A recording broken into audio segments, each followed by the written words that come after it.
El cerebro del miedo. Cómo la mente crea fantasmas.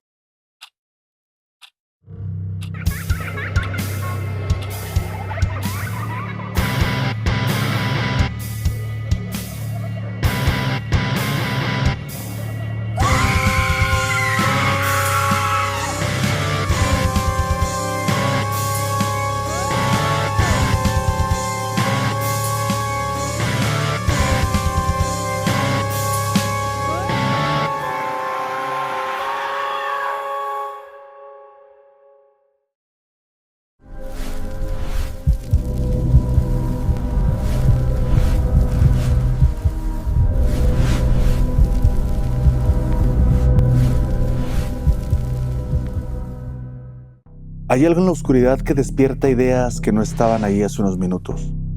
Un pasillo vacío empieza a sentirse observado. Una habitación conocida se vuelve extraña y cualquier ruido insignificante parece un mensaje dirigido solo a nosotros. ¿Pero por qué?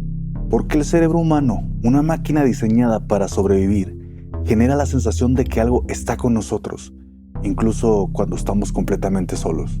Hoy, en la Sala del Silencio, exploraremos uno de los temas más inquietantes y fascinantes de la psicología humana: cómo el miedo transforma la percepción, cómo el cerebro fabrica fantasmas y por qué nuestro sistema nervioso actúa como si el mundo estuviera lleno de presencias invisibles.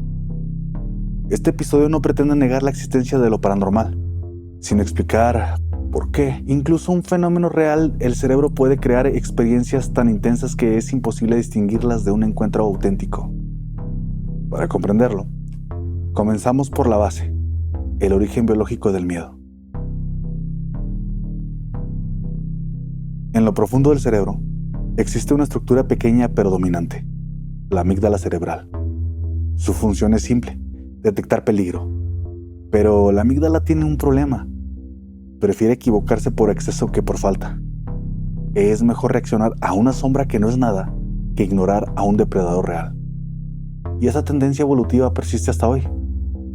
La amígdala responde igual a un sonido en la oscuridad, una presencia real, un recuerdo, una anticipación. Para el cerebro, miedo es miedo, sin importar si la amenaza existe o solo la pensamos. El miedo activa el sistema nervioso simpático, libera cortisol, acelera el corazón, afina la audición, abre el campo visual periférico. Todo esto hace que percibamos más estímulos, incluso los que no están ahí. El 90% de la percepción visual no viene del exterior, viene de áreas internas del cerebro que completan la imagen. Esto significa que el cerebro constantemente rellena espacios vacíos, incluso si lo que añade no existe. Los humanos nacemos programados para ver caras. Es un mecanismo evolutivo, identificar rápidamente si alguien se acerca o nos observa. Por eso, cuando estamos tensos o solos, cualquier patrón puede transformarse en un rostro. Manchas, sombras, ropa colgada, la forma de una puerta entreabierta. Todo se convierte en la posibilidad de alguien. El cerebro odia el caos, odia lo inexplicable, necesita sentido. Por eso, encuentra voces entre ruidos, interpreta pasos en el crujido de una casa, ve figuras en el movimiento del viento. La apofonía es la fábrica de fantasmas en acción. En 2014, neurocientíficos del EPFL en Suiza realizaron un experimento.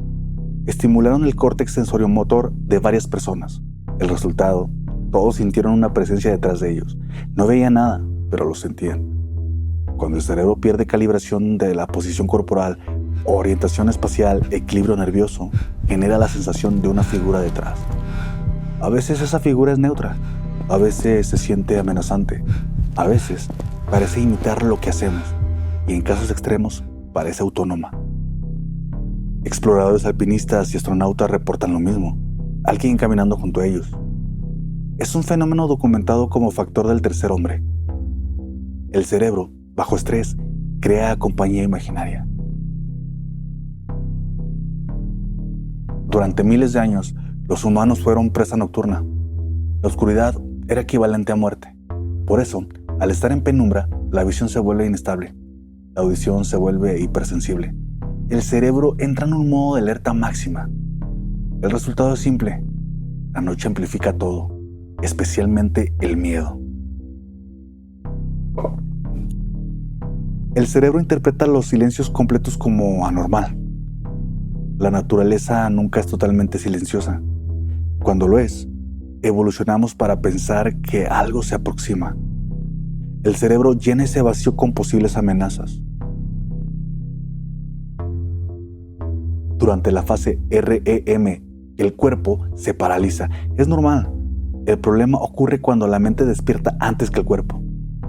La parálisis del sueño combina miedo, alucinaciones visuales, sonidos graves, sensación de presencia, presión en el pecho, figuras negras en la habitación.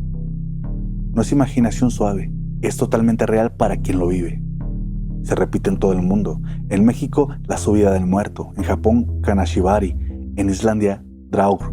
En África, demonios nocturnos. En Europa medieval, incubos y súcubos. Todas las culturas describen lo mismo. La neurociencia moderna explica que se trata de hiperactivación de la amígdala, bloqueo muscular, distorsión auditiva, presencia generada por el cerebro. Las investigaciones muestran que las personas disfrutan del miedo controlado, activan dopamina, liberan adrenalina, genera un efecto de recompensa. Es como subir una montaña rusa emocional. A diferencia del cine de terror, las experiencias paranormales juegan con la duda. El misterio es dopamina pura. Estudios de la Universidad de Waterloo indican que a quienes buscan lo paranormal suelen tener mayor apertura a la experiencia, tendencia a conectar ideas abstractas, proactividad a explicaciones alternativas. No es ignorancia, es una forma distinta de procesar información. La memoria no funciona como una cámara, funciona como una historia reconstruida. Cuando algo nos asusta, recordamos fragmentos, olvidamos detalles, rellenamos vacíos, añadimos interpretaciones. Con el tiempo, el recuerdo se convierte en relato. La mayoría de quienes cuentan experiencias paranormales no mienten, relatan lo que su cerebro reconstruyó. El cerebro humano no es enemigo del mundo paranormal, es un arquitecto accidental.